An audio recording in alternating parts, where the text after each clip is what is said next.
and some pretty ordinary sort of spreadsheets. Now, I do better spreadsheets than they do, but boy, I've never seen spreadsheets used as well as they do.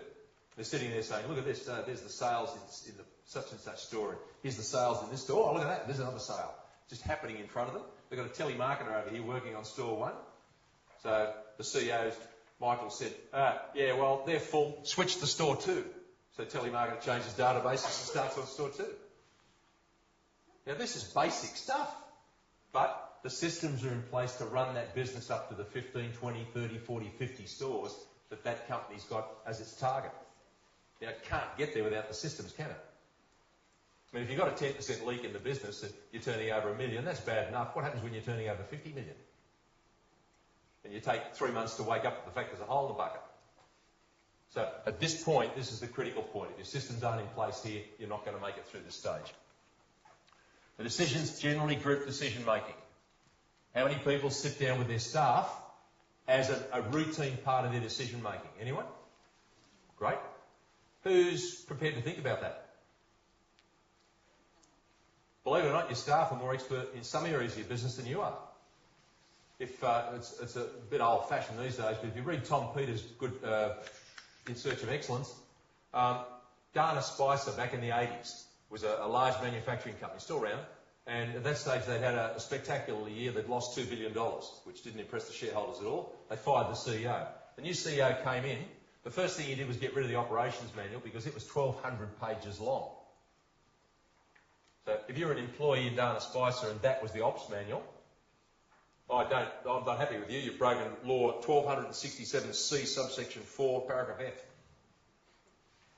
So he got rid of that and turned it into a one-page sheet. Admittedly, it was printed both sides, but it was one page deliberately. That were the rules for the place. Then he said to the management that was left, and there weren't many of them, he said, you better go downstairs and talk to the guys on the floor and work out how we make this business work again, because it did once. So you had managers going down onto the floor where it was a bit dirty, step around like this and go up to a guy standing there with a 50-ton brake press that knocks out bonnets for cars and things like that.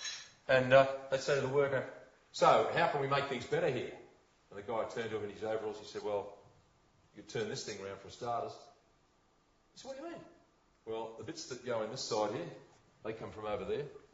And the bits that come out of here, they go over there. So if you turn it round, you'll save all that. And the manager's go, how long's it been like this? 25 years. Why didn't you say something? No one asked. So your staff have got a wealth of insights into how you can do things better. Sometimes they won't tell you because they think it's not their place to do that. But Henry Ford, when the story goes, Ford was giving a guy a gold watch once. He'd worked in Ford for 25 years. And Henry gives him the gold watch. And the guy said, Mr. Ford, it's really good to be able to talk to you. He said, I've found a way of saving $1 on each magneto. Now, in those days, the wages were $6 a day, so it wasn't an insignificant amount of money. And Ford said, tell me, man, how would you do that? So he's explained to Ford how you do it. Now, Ford was the original inventor, so he's thought, my God, that'd work. Well done. How long have you known this? And the man said, about 5 years. And Ford's repeated, snatched the gold watch off him. He said, good God, man, do you know how much money you've cost me? Now, I wonder how many good ideas there are floating around in your staff that you could tap into. Not only that, let's say the idea is not a lot better than yours. But you take it from them and say, all right, this sounds all right. And you go, look, this is about 99% as good as me. It's not as good as what I do, but we'll do it their way. What will you have immediately? Buy-in. And by the way, will they make it work? They'll make it work better than anything you do. Why? Just to prove the point. You can have a better system and they don't like it, they'll make it not work. So why not start to tap into some of this stuff? It's free, you're already paying for it. The OODA loop, we'll have a play with that in a minute.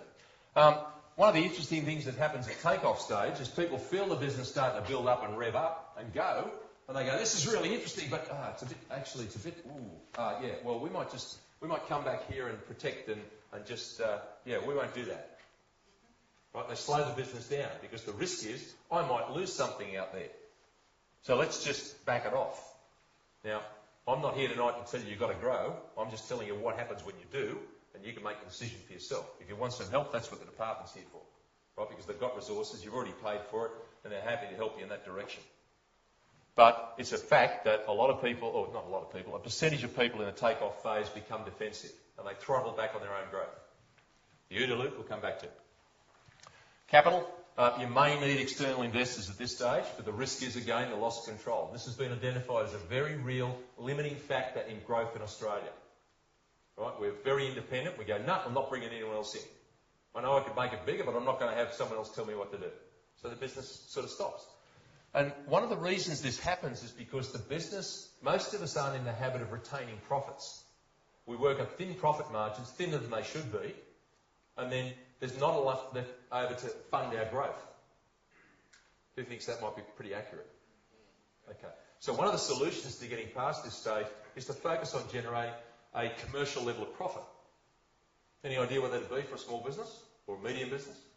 What sort of return on investment should you expect for the money you got tied up in your business? What sort of percentage? 25, thank you. Yep, about 25%. So if you've got 100 grand tied up in the business, there should be $25,000 paid to you each year as a dividend on your investment. That's before your wages. If you've got $1 million tied up, it should be 250. And you can sit there and go, that's pie in the sky. But I tell you what, if you start setting some goals for that, it happens. So part of the challenge at this stage, particularly in Australia, is a low focus on retained earnings in smaller businesses.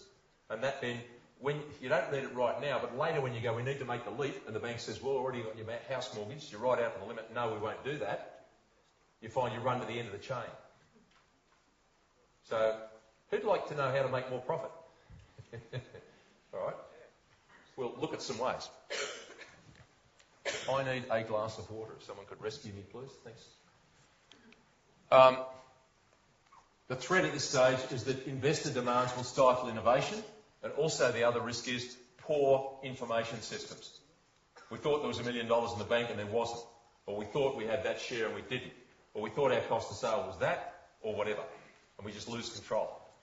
Why? Because the business is growing faster than what we could handle by the seat of our pants previously. Excuse me. Thanks for that. That's great.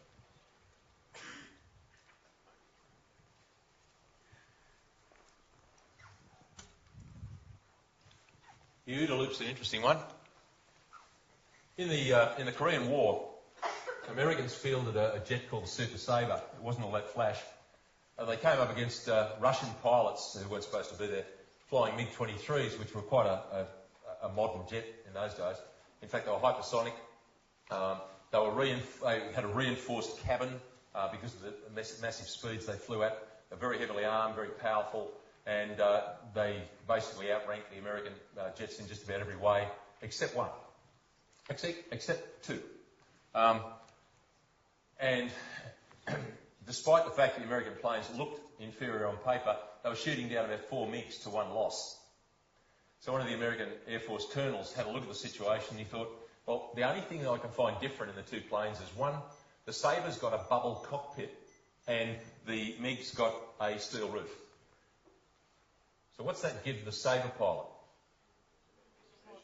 All right, he's got ability to observe and orientate himself a bit better, okay? And the only other thing that the Sabre had was the ability to pull an 8G turn. So it could actually turn it and generate a force of 8 gravitational fields within the plane. Now, and the wings didn't fall off. So that's pretty handy theoretically, but at 8G you pass out. All the blood drains out of your head into your feet and you go unconscious. But if you've got a MiG on your tail and they're about to shoot you down, they'll do anything. So the American pilots early in the piece worked out you could pull an 8G turn in their plane and they'd black out, but sooner or later the plane sorted itself out, you'd come to, you've got a bubble cockpit, so you'd look around and find out where the other bloke was. And if he was behind you, you decided what to do and you acted and you pulled another 8G turn. And you did that 6 times, so pretty soon the thing in front of you was a MiG. And you pressed the red button and he went away. So the American colonel looked at that and he said, oh, that's interesting. You observe, orientate yourself, decide and act. Observe, orientate, decide and act. Observe, orientate, decide and act. And when he left the Air Force and went into business, he found that applied as well. So if you're able to observe your marketplace and orientate yourself within it more quickly than other people, and then decide what to do and act promptly, and then observe the results of that and orientate yourself in relation to that, decide what to do and act promptly, and keep that loop up, you can outsmart, outmaneuver the opposition. Your business may be no bigger than a little tinny boat with an outboard on the back. But could you outmanoeuvre an oil tanker? Easily. Right? So one of the advantages of small business is that you can usually tap into this sort of concept. And finally, 5 stages maturity. Here, the owner is separate from management. The managers manage, the owners own. They generally deal with strategy and policy orientation. Although I'm reading an interesting book at the moment called Strictly Boardroom. And it says, really, that's the theory, but they don't do that anyway. These days, boards are consumed with compliance. Right? So they spend all their time doing compliance, and all of the management of the business is just about taking place at the executive level. The people who are wage earners in the business anyway, being paid by the business. And that's probably the reason that the retiring CEO of the Commonwealth Bank the other day got $28 million